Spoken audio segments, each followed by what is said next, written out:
Chères apprenantes, chers apprenants, bonjour et bienvenue à cette nouvelle capsule du CDSAI qui va s'intéresser au célèbre sonnet 17 de Vincent Voiture. Avant de lire ce sonnet et de l'expliquer, ajoutons que nous en ferons une analyse linéaire. Vous êtes prêts? Car on va y aller. Commençons par cet auteur au nom si particulier. Il n'est pas aussi connu que d'autres poètes dont vous connaissez le nom, comme peut-être Ronsard, Du Bellay, Rimbaud, Verlaine, Baudelaire ou Apollinaire. Mais Vincent Voiture, poète né à la fin du XVIe siècle, mais ayant vécu au début du XVIIe siècle, est un représentant de la veine précieuse. Les œuvres de Voiture exploitent l'aimable badinage, les tours d'esprit sans conséquence.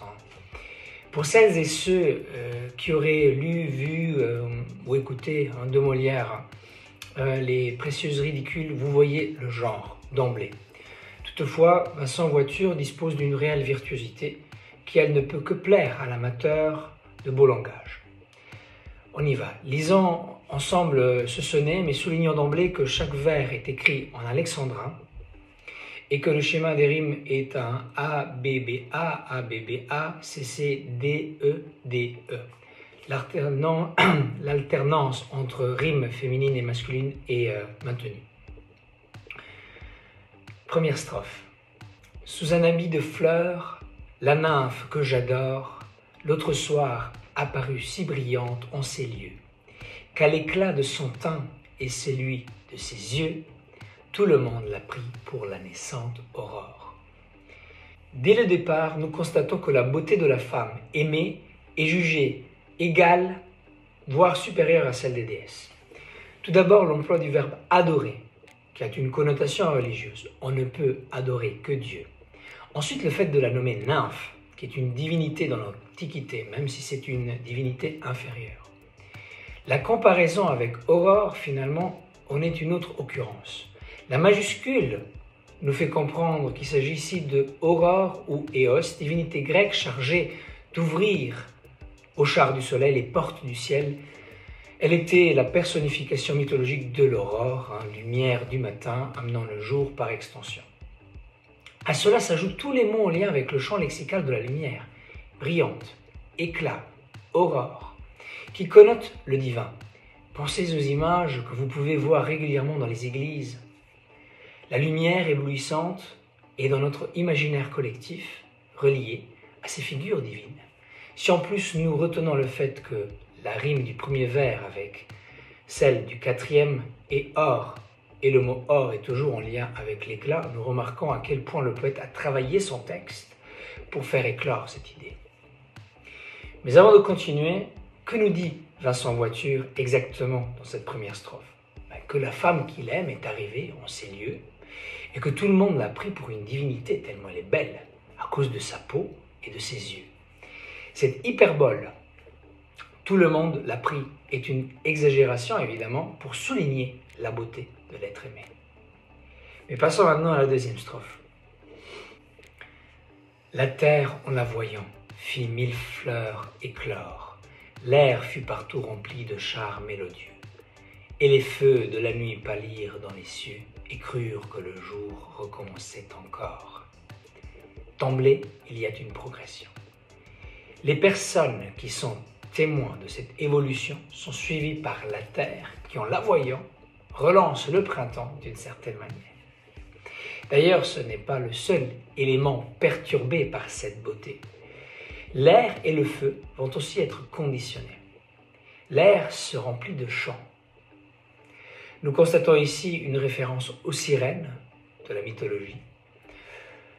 Nous pouvons l'affirmer notamment grâce à une référence qui suivra, celle de Thétis et celle qui précède, de Nymphe. Dans la mythologie grecque, les sirènes sont des créatures marines, mi-femmes, mi-oiseaux, mi-poissons, qui séduisent les marins par le pouvoir magique de leur chant, de leur lyre et de leur flûte. Leur mélodie les désoriente et leurs bateaux se fracassent contre les rochers.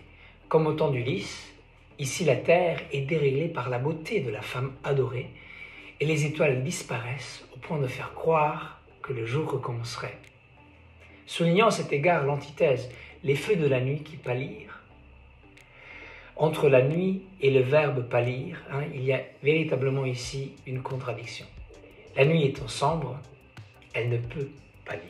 Cette figure de style souligne le dérèglement causé par la beauté de cette femme aimée. Au niveau des sonorités dont il convient de parler ici, remarquons le son de la lettre R, qui revient en boucle au 8e vers.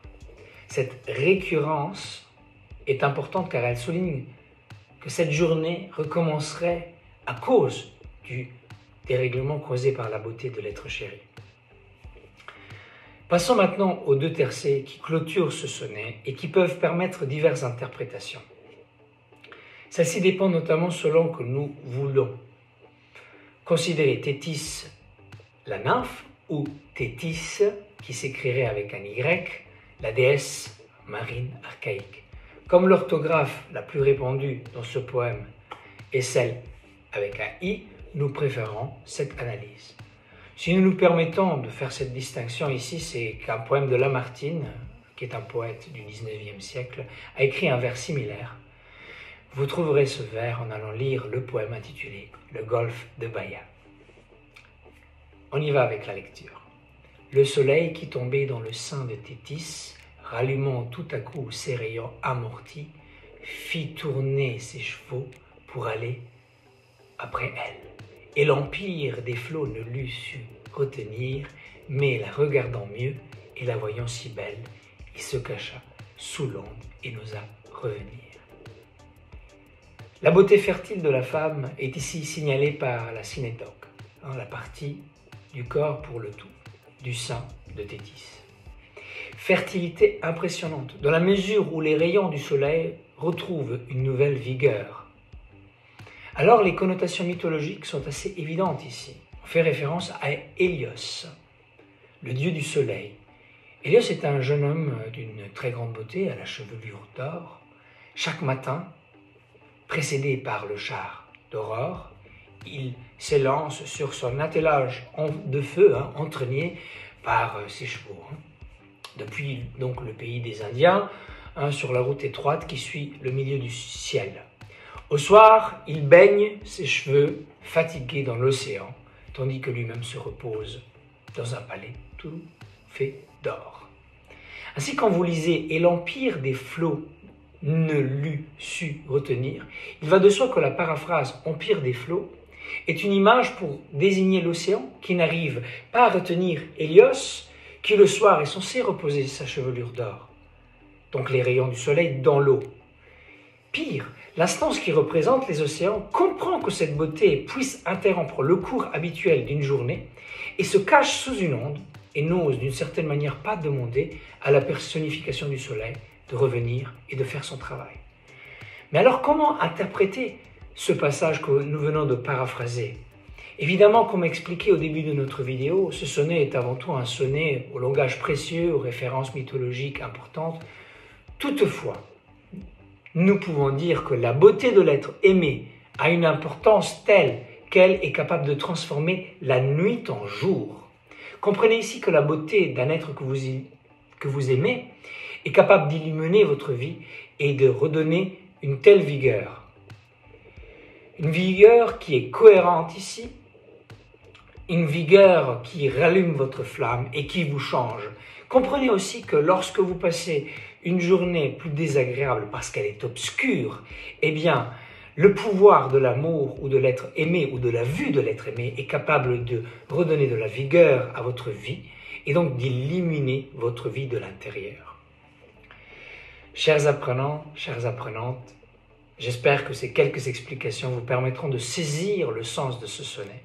Et surtout, n'hésitez pas à continuer l'analyse des figures de style ou des sonorités, qui, le cas échéant, peuvent encore souligner le sens du poème. Je vous dis à bientôt pour une autre analyse d'un autre poème célèbre. Merci et au revoir.